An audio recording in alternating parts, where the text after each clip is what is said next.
May I next? Yes, yes. Good afternoon, sir. Good afternoon. Thank you, sir. So how are you doing? Thank you, You're sir. comfortable? Yes. Okay.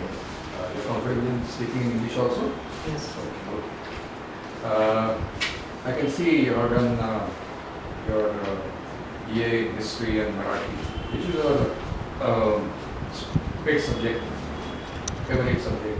Good, sir. Good with me. Political science. Political science. Okay, good. And you also have some interest in the environment, it seems. Yes, sir. So what do you know exactly for the environment minister also, it seems? What exactly that entailed being the environment minister in school?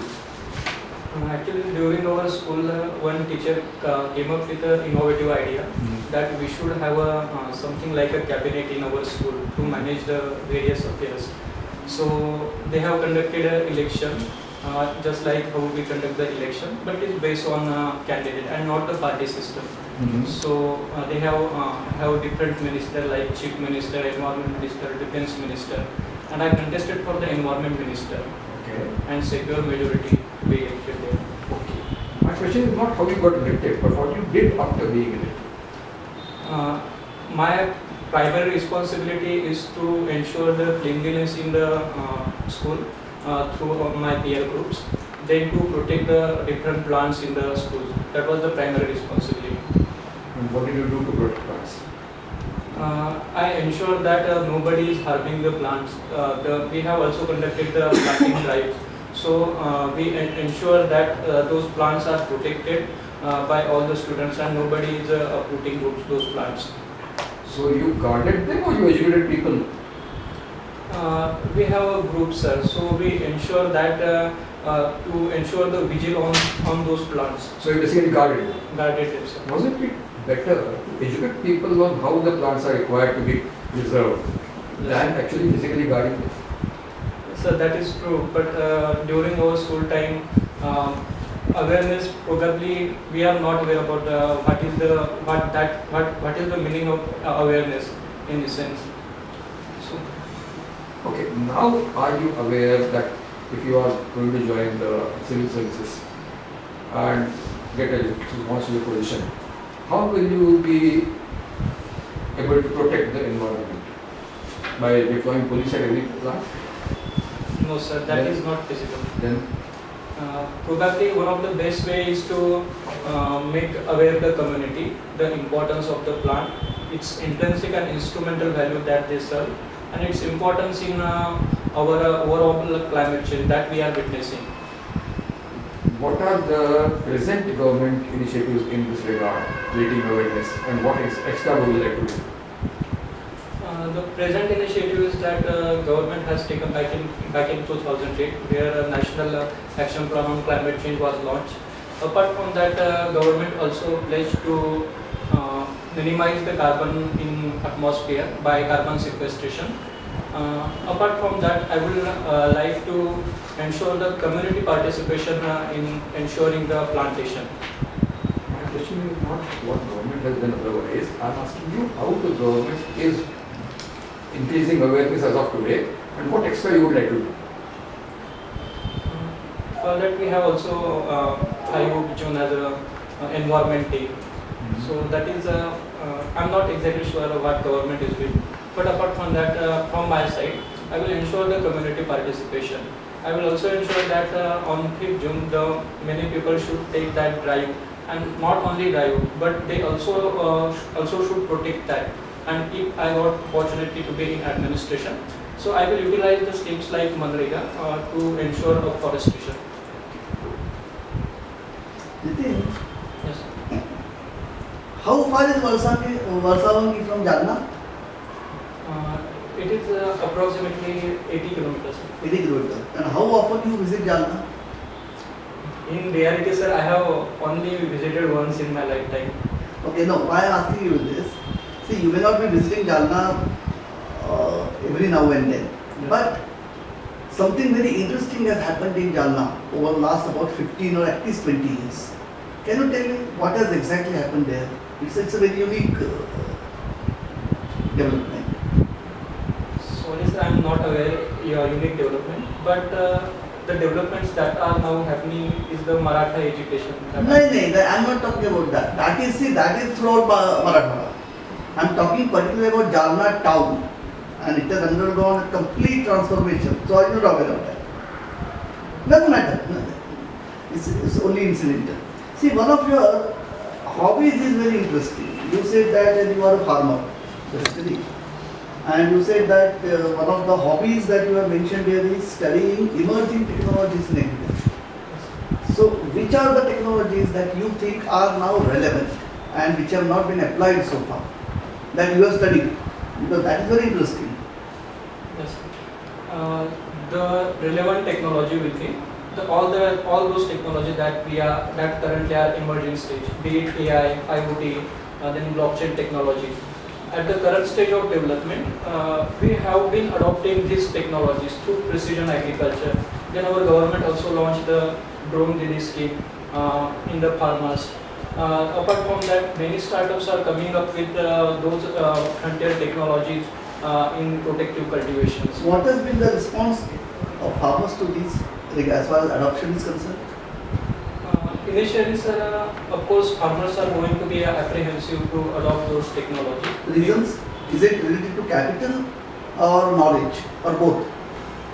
I will say both are the reasons, because because they are more expensive, and secondly, the farmers are also not digitally literate to use that technology. Okay, so that means the extension will have to be done. Yes, sir. Okay. What is your cropping pattern? On your own land. During Kharif we mostly plant the maize and cotton. During the Rabi season we plant the chana, maize and wheat. Okay, so at least 3 are cash crops. Yes, sir. Right? So can you tell me, there is a very interesting scheme which has been announced in this current budget. So are you aware about that regarding agriculture? Yes, sir. There is one mission for increasing the crop productivity. Of which crops? Cotton productivity. Another? Another is there is one mission for self-sufficiency in pulses, which applicable for 3 pulses. One is arhar, second is masoor, and So third with. is Actually, you tell me one thing. See, if I give you 3 actions taken by government in recent past. The first is the central government has announced appointment of the 8th pay commission. You are aware of that. Yes. This budget has raised the minimum exemption limit as far as income tax is concerned. Yes. And just 2 days back, the Reserve Bank of India has decreased repo rate by 25 basis points. Yes. What is the common thread of logic in all these 3 and what impact it is likely to have? The common thread is that, sir, government is trying to push the liquidity in economy to increase the liquidity. That is as far as repo is concerned. Repo is- Okay. What about other 2? Other two is that as far as tax is concerned, we are pulling the 1 lakh crore in the economy. So the middle income group will have more disposable income. Government is going to lose 1 lakh crores Yes, sir. in the revenue. Yes, sir. Okay. So the third 8th pay commission. 8th pay commission, it has just constituted. Doesn't matter. The provisions or the announcement of the report will be made. But what is the common thread that runs into all these 3? See, 2 are fiscal measures. One is monetary measure. What is the total impact that is expected to emerge out of this? And what is the common thread of logic here? It will promote the multiplier effect in economy. And Through which channel? yeah. One you mentioned liquidity. Yes, sir. That is correct. The other channel? Other is they will have more disposable income in their hands. So through that way the multiplier effect will come into effect, and then most of the people will have surplus liquidity to spend and to boost the growth of economy. Thank you. Thank you, sir. Nitin, you just talked about getting elected as environmental minister. That was not a party system. No, sir. How was the election held?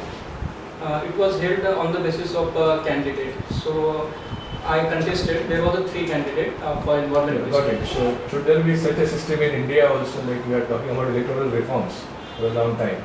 So the first suggestion is one nation, one election. What's your take on that? I think, sir, ideally one nation, one election should be there, but it has its own drawbacks. We are not able to hold executive accountable frequently. Then second is that once they are elected, then there will be a disconnect between the people and political class. So my take on that will be that the election should be held in 2 terms, like 2.5 years, rather than holding at the same time. One central election and one state level election. Yes. Separate these two. What's your comment on the present federal structure of Indian democracy? The double engine, single engine, so many things are talked about in the media. Yes. So what do you think? Center state are in good relation or there is some friction?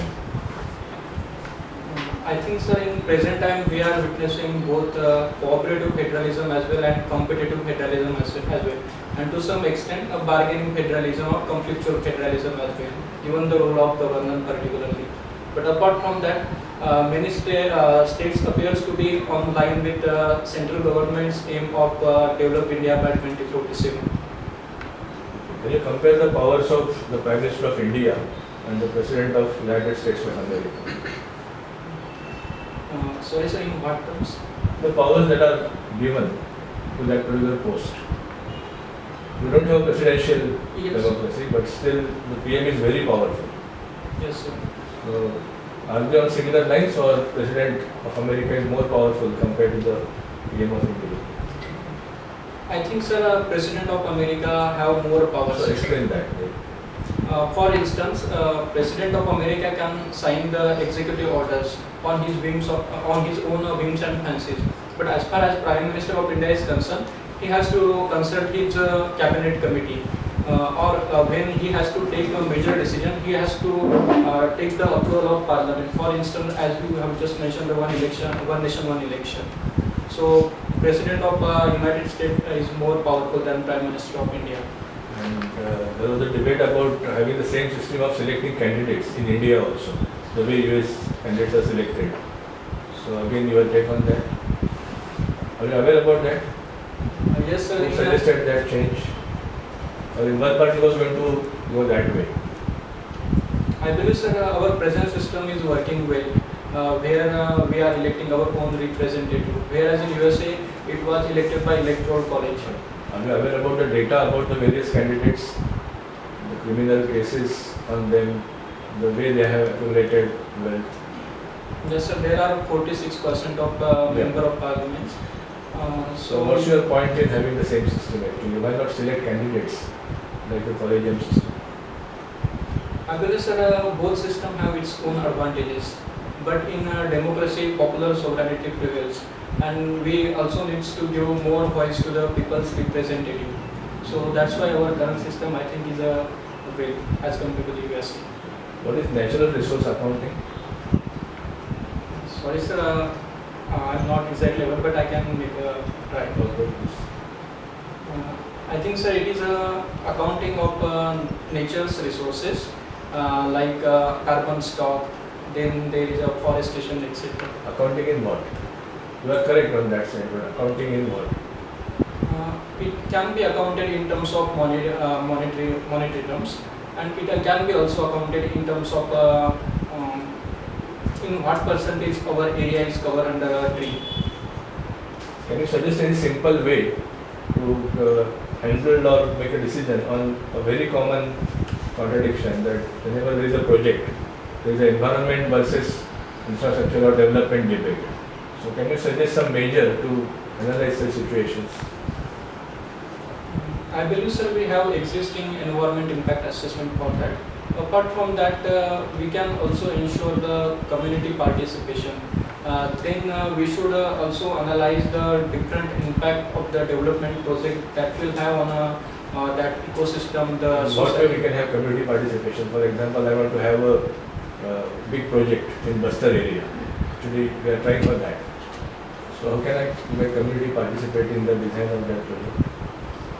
First thing, sir, in such area, we should make them educate the economic value of that project. That will take years actually, because areas are generally backward areas, so how can we educate? Yes, sir. We should give them some kind of economic incentive so that they should also get employment from that project. And the second thing is that employing NGOs or the local leaders can help to ensure the community participation. You heard of Bhavantar scheme? Sorry, sir. Madhya Pradesh Bhavantar? Yes, sir, I have here. Farmers income and MSP related something? Yes, sir. I think, sir, it is a scheme which compensate for the gap between MSP and what they have sell in the market. Market price. So you are born in Budana, right? Yes, sir. And most of the time you stayed where? Pune? No, sir, in my Which? Watson. Walsam. Okay. So now, but you presently you stay in Pune? Yes, sir. So you tell me, should I ask you a question on Budana or Pune? I will say Budana, sir. Budana. Okay. So it is considered a backward district in Maharashtra, Vidarbha, right? Fringe area. So recently there was a study which was conducted by certain experts about the potential that Budana has to develop its economy. Are you aware of such a study and what were the findings? Sorry, sir, I am not aware of it. Sorry. Okay, so you, according to your understanding, you know what is the strength of Budana? If you have to develop Budana, you become the collector of Budana. What would be the areas you would focus on to ensure the economic development of Budana? What are the strengths? I think, sir, first strength is that Budana has a large demography, so we can utilize that for economic growth. Second is that that would be applicable to most places in India. The demography is second. second is that Budana is also have a good infrastructure, so we can set up some. For example, for example, the roads are good or developing stage. So for that, we can have some kind of special economic zones in order to develop that area. product, what? Resource. Product will be, sir, on the lines of government's initiative of one district, one product. So what is the product in Budana? What would you pitch as a product in Budana? Mostly agricultural product and Can you specify? sorry, sir. No, okay, no problem. You've written emerging technology in agriculture, right? So I'll just take that thread a bit far and compare it with health. So if you look at agriculture in India and health sector in India, right? Health, you see, modern technologies are available, right? Even there's medical tourism, people coming from outside to India to get the best of treatment available, right? Agriculture, despite being the backbone and so much, why comparable development in agricultural technology has not occurred in India? The first thing, sir, backwardness of agriculture is the small and marginal farmers, which constitute 86%. Second thing is that we are persistently facing the agricultural distress in rural economy.